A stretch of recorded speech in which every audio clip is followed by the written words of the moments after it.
Maaga akong gumising para mag-prepare papuntang church. 7 AM ako nagising tapos mga 8:30 na kami nakalabas ng bahay.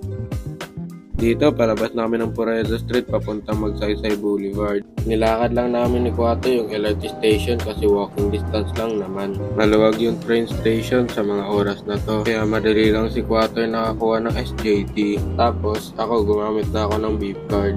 Pagpasok namin, pumunta agad si Kuwato sa ticketing booth. Tapos pinagbawalan kami ng mga security na mag-vlog sa loob ng station. Bumaba kami sa Araneta Center, Cubao. Pagbaba namin ng train station sa Gateway Mall, sana kami dadaan pero dahil sarado pa ito, sa baba na kami ng mall dumaan. Pagbaba namin ng Gateway Mall, dumaan kami sa gilid ng Araneta Coliseum. Papuntang Ali Mall, doon na kami tumawid pa 13th Avenue. After ng ilang minutong paglalakad, narating na namin yung church. Pumasok na kami dito sa main church ng Lord Rain International Ministries. Nagsulat muna kami ng pangalan bago kami mag-worship. Super accommodating and friendly talaga ng community ng church.